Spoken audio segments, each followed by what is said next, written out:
Sa kabila nga po mga idol ng pagkatalo ng Denver Nuggets sa Game 6 laban sa Clippers, may pagkakataon para naman silang tapusin ang serye at umadvance sa second round sa Game 7 na gaganapin sa kanilang home court.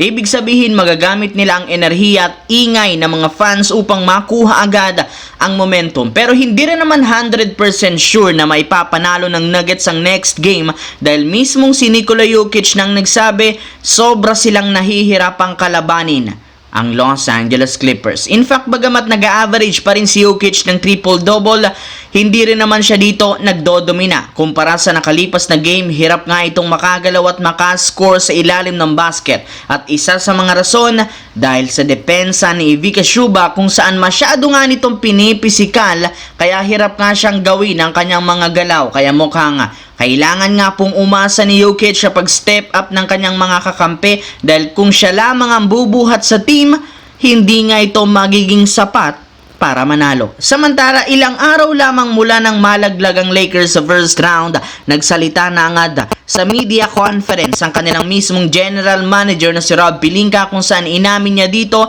marami talagang naging butas ang kanilang lineup simula nang i-trade nila ang main center na si Anthony Davis. Kaya sa pagpasok ng team sa off-season, inaasahan na iisa-isahin nila ang susolusyonan ang problema at mga gagawing plano para mapalakas ang lineup. Una ay ang pagkuha ng bagong defensive at athletic center na kayang kumuha ng mga alley-oop passes mula kina Lebron at Luka. Kailangan rin naman nga po nila ngayong kumuha ng isang defensive wing player at bench scorer na maaari nilang makuha kung magiging agresibo sila sa loob ng trade market. Bukod dyan, kailangan rin naman nga po nilang papirmahin ng contract extension si Luka Doncic, LeBron James at maging si Dorian Finney-Smith. Pero ang pinaka-priority ngayon ay bagong sentro. Isang starter at isang backup bench dahil kung magagawa nila yan, may isa sa katuparan nga po ng team ang request ni LeBron James. Hindi nga kayo nagkakamali sa inyong narinig, gusto ni Rob Pelinka na ma-satisfy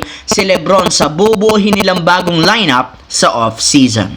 Sa kabilang banda, simula nga po nang maging contender ang Memphis Grizzlies sa West, ay marami na nga po ang umasa na magiging competitive muli ang team na ito. Ngunit sa kasamaang palad hanggang first round lamang nga ang kayang abutin nila. At ang malala pa dyan na sweep nga sila ng Oklahoma City Thunder. Kaya hindi na nga po nakakagulat bakit maraming mga fans ang nagsasabi na kailangan ng Memphis palakasin ang lineup sa pagkuha ng bagong legit na superstar. Mismong si Ja Morant na ang nagsabi na mas magiging competitive sila kung meron siyang makakatulong sa opensa kagaya ni Kevin Durant. Subalit mukhang wala rin naman nga pumbalak ang Memphis na sundin ang kagustuhan ng superstar na ito since wala nga silang asset na magagamit. At dahil nga sa ganyang klaseng sitwasyon, lumabas na ang balita na kung hindi nga daw susunod ang Memphis sa naging request ni Morant, ikukonsidera nga ng kampo nito na mag-request ng trade at lumipat sa ibang team sa Eastern Conference na magbibigay sa kanya ng mas magandang lineup para makakuha